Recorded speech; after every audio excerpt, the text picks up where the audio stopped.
Hello! This is Dante Graves, and I'm just fucking with you. This is Devin. I'm going to be going over and doing, I guess, audio commentary tracks for the Dante Graves show. I guess you can call this Beyond the Grave, a name that I 100% thought of on my own. It was my own idea, and no one else had anything to do with it. Um, Thank you, Alex. And either way, I'm going to be doing, obviously, them in sequential order, in the order at least that I made them. So you'll get to hear some kind of like behind-the-scenes facts about the making of these episodes, what went into them. You'll get to hear all sorts of fun little tidbits of information. And maybe when I do certain ones of these, I'll have some guests or some people that were very instrumental in the making of certain episodes.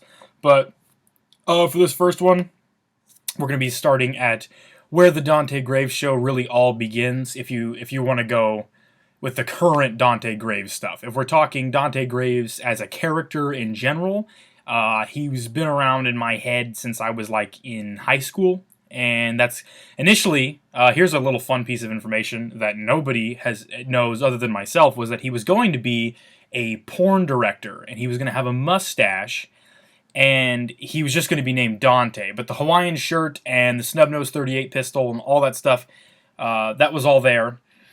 And he was going to be in a slasher movie, and he was just a character that I had written for myself, and I thought it'd be funny to play like a sleazy dirtbag porn filmmaker who also could handle himself in like a life or death situation.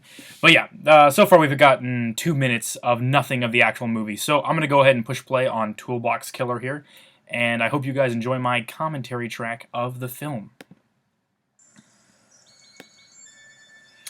So, this opening bit here, the music of the entire movie, I think the most noteworthy thing was done by my friend Jordan.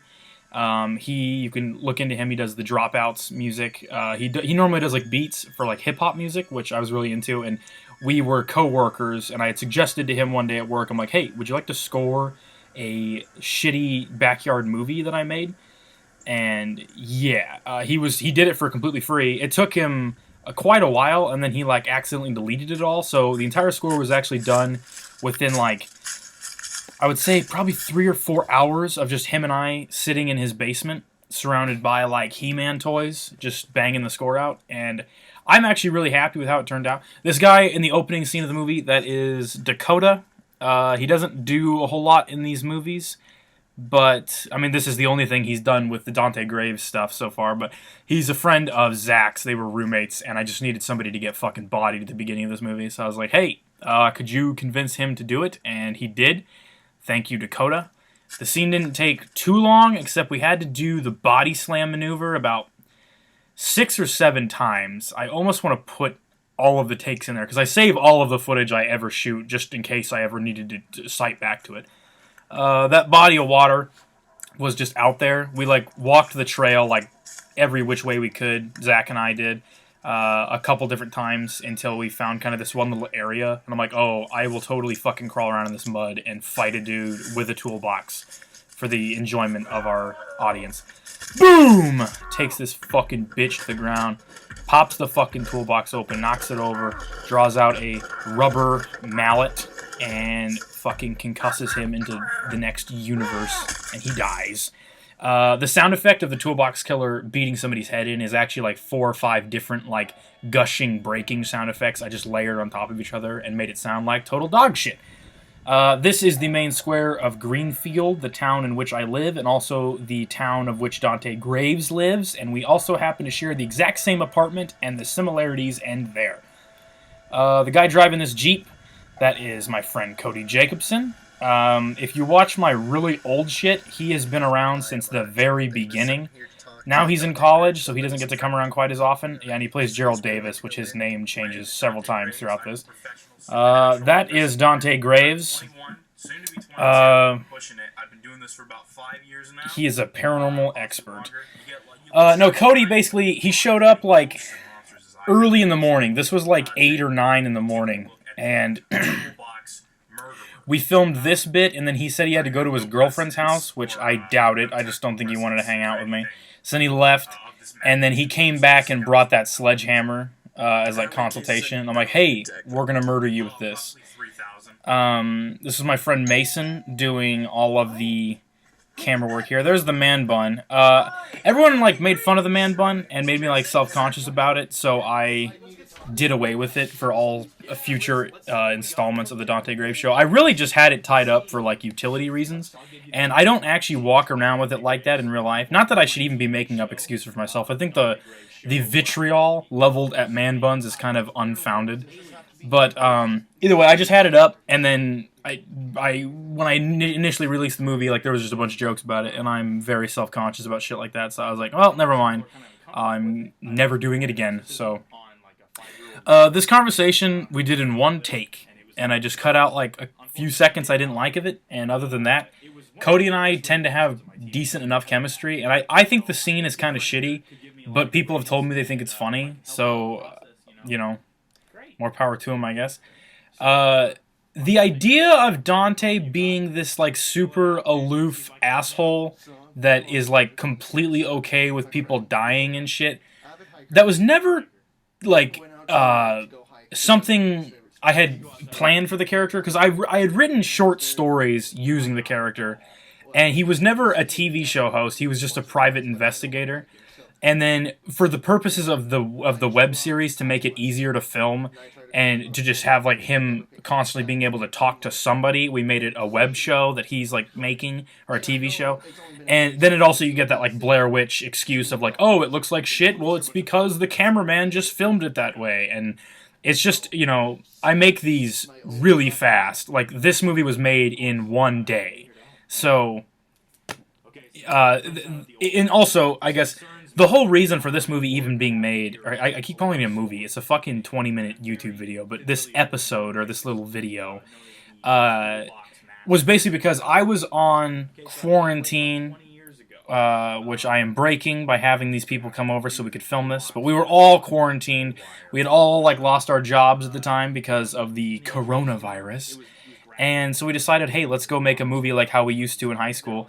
And I had never gotten to play the character, and I had the Hawaiian shirt laying around, so I said, I'm going to do it.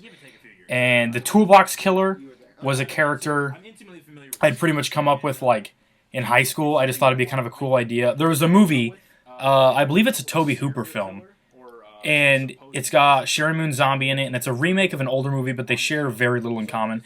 But it's called The Toolbox Murders or something. And I remember renting it from Blockbuster Video as a kid, and I just was very disappointed because there was very little toolbox murdering going on. I just assumed it was going to be a slasher movie where a guy has a toolbox and he's like killing people with tools in the toolbox. That seems pretty obvious. But instead what I got was like a weird fucking like murder mystery with this guy like living in the walls of this hotel. And I mean, it wasn't bad, it just there was no toolbox killing. I don't even remember why it was called that. But that alone gave me the idea of I want to have a slasher movie where the guy's main weapon is a toolbox and he just can rummage through there and use whatever's in the toolbox. And also the idea of getting your head fucking caved in with like a wrench is way scarier to me than just being stabbed. Because if you stab, like, you're dead. But and then the man bun's gone. If you stab, you die. But if you get your head like hit with a wrench, like your skull caves in and the guy's gonna hit you like multiple times and you're gonna get fucking brained, and it's like ultra violent, and I would rather be stabbed, honestly. The bit with the brass knuckles, I bought these at I think it's called like Lucky Bamboo or something. It's a Chinese like gift shop that I was kicked out of in high school by a very curmudgeon-y old lady that worked there because I had touched some nunchucks that were on the shelf. She got really pissed at me and angrily told me to leave, and I tried to go back in there like a year after the fact, and she fucking remembered me, and so I was kicked out again, and I just was so piss scared to ever try and go back in there again. And then when I went in there like a couple months before doing this, so like several years after, it was under new management, and the guy was like ultra nice, and he sold me like all these fucking little Buddha statues, and then he's like, hey, you can get one more thing for like this much off. And I was like, hey, what about them brass knuckles? And he said, oh, they hurt someone very badly. And I was like, okay, I'll buy these. So he was a very awesome dude. This guy is my good friend Alan. I've known him since we were like 8. Him and I go way back. He is so game for everything. I said, we're going to hit you with this fucking toolbox. He's like, oh yeah? Do it. Boom. And he gets fucking hit with the toolbox. He's game for everything.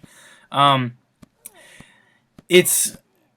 He never really has any passion for the movies or anything, but he's always just there because I asked him to be, and I appreciate that. And very rarely do I have to fight him too much to actually show up. See, all the people that are in these movies are there out of the kindness of their own heart. Cody, like I said, he's in college, so it's hard to get him to show up. So his stuff, this was after he had hung out with his girlfriend and he came back. And then we wrapped his scenes up real quick, and then he's like, I gotta go hang out with my girlfriend again. So I'm like, okay, we're gonna kill you with this sledgehammer. Because initially the character stayed alive for a little bit longer. But he was always there for the purpose of dying. The man bun in this scene looks fucking horrendous. Like, if anybody, I was like, gonna be okay with it, and then people were making fun of it. And like in this particular scene, just the way that my forehead is so white, I got so self-conscious about that. And via being, like, in quarantine and eating nothing but, like, buffalo wings and candy and pop and watching wrestling all day, I was just like, fuck, I am so overweight, and if my hair is down, it kind of conceals that a bit more. So, yeah, that's why you'll never see Dante sport the man bun again. Unless I lose, like, 30, 40 pounds. Then maybe we'll think about it, but that's a big maybe. All this stuff with Gerald, or Cody, I really like, but we filmed like 20 minutes of this shit, and it was just... Sometimes Cody's improv, like, him and I were both in speech together, and he would do improv in speech, and he was very good at it. And I guess his approach to improv is like if you've got time to lean, you've got time to clean approach. So sometimes I'd like him to just shut the fuck up and, like, let something breathe for a second, but he's like, hey, man, I can't be quiet, I gotta keep going. And, you know, that's good because it gives me a lot to work with. But in editing, it's a bit difficult. So there's a lot of stuff that was pretty funny that I said that he just talked over. And then I had to just cut it because you just couldn't really tell what the fuck was being said. Because this was done on a camcorder that I received for Christmas like 5 years before this.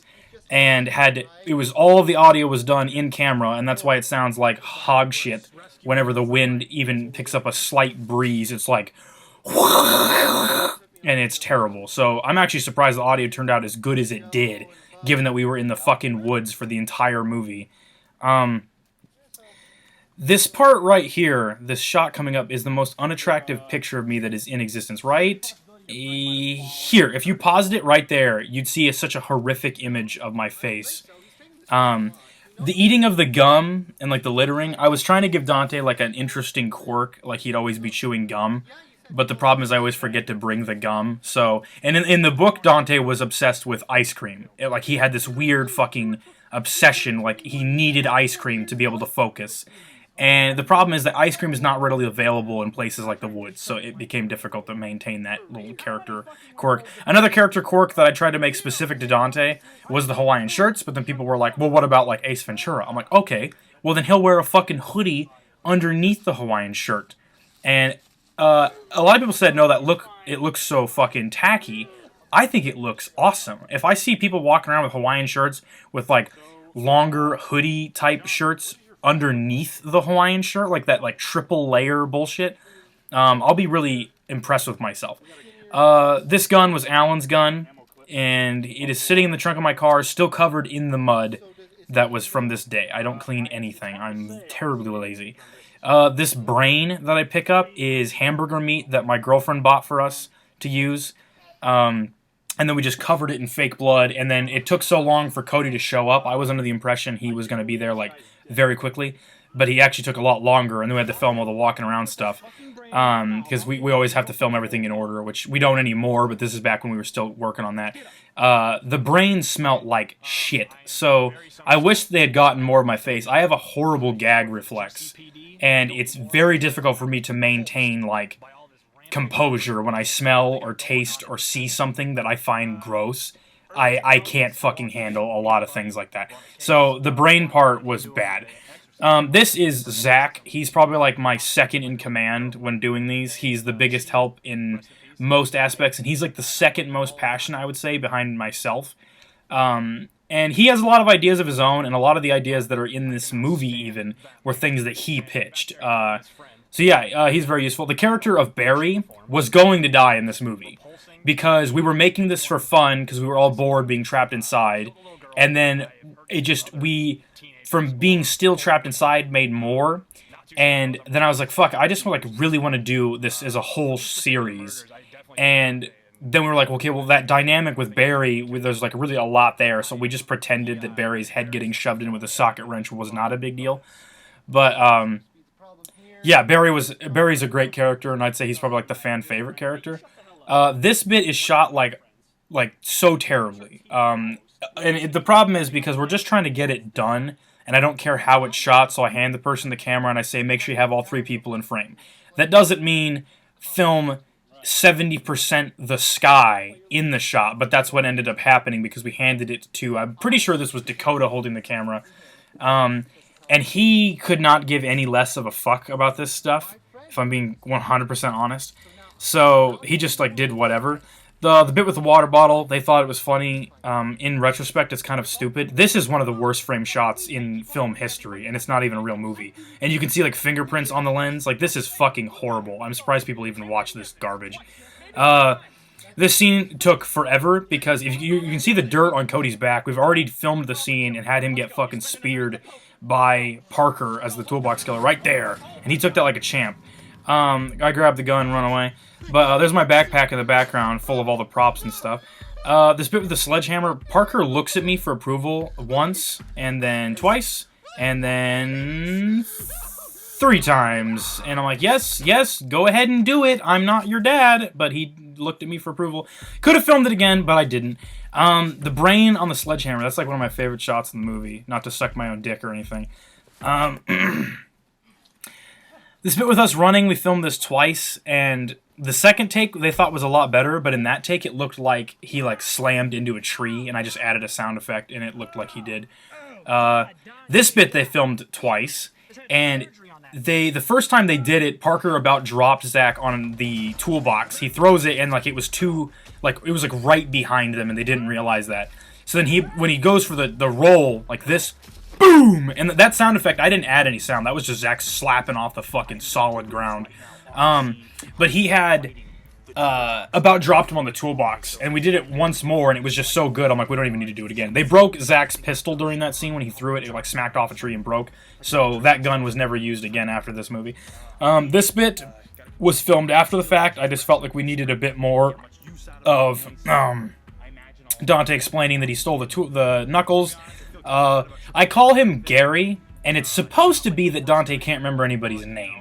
Because he calls Gerald like George or something, and I also call him Cody just by mistake.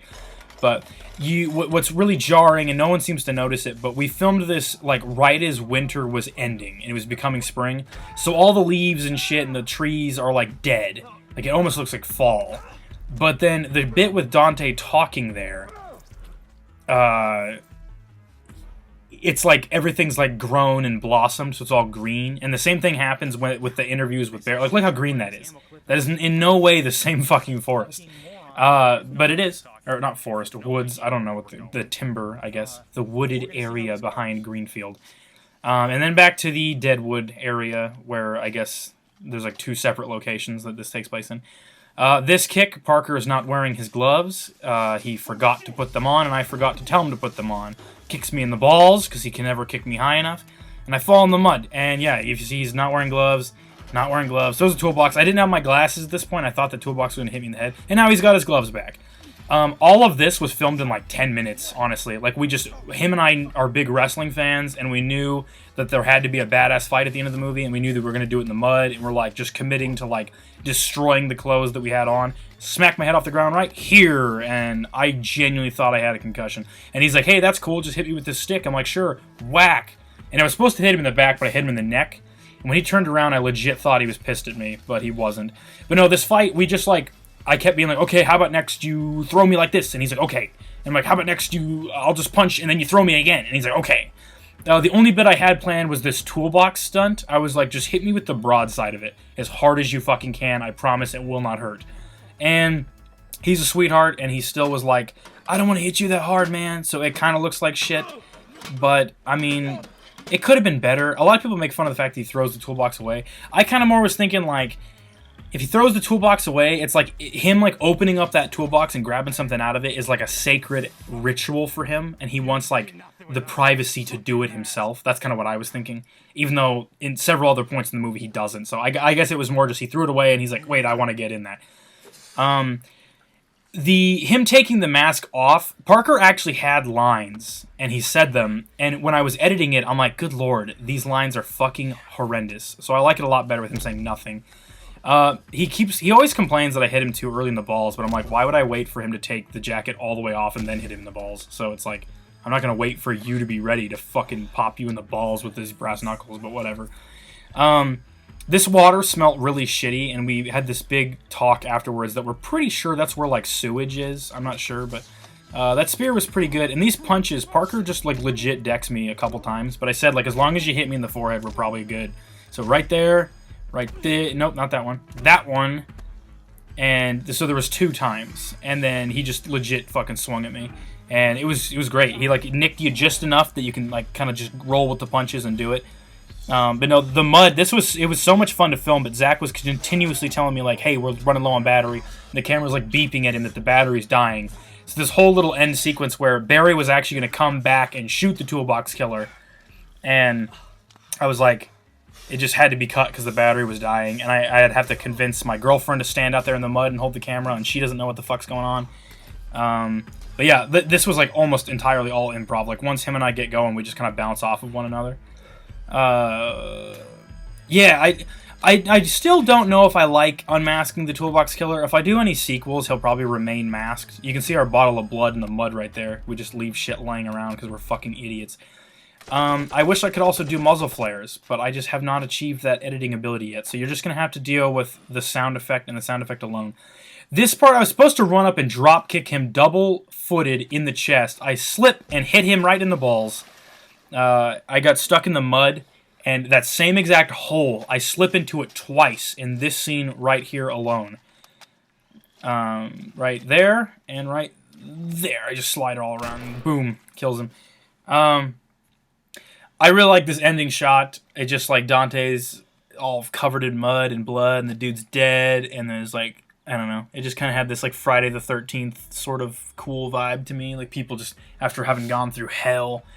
But yeah, that was the Toolbox Killer. Like I said, the music, if you like it, it's 100% the brainchild of Jordan Rand, who does the Dropouts. So look him up. And like I said, ton of thanks to him doing the music for completely free. And I thank you for joining me for this commentary track. And if you'd like to see more of these beyond the grave things, then let me know. Otherwise, I guess we're going to leave it at just this one episode. So, thank you.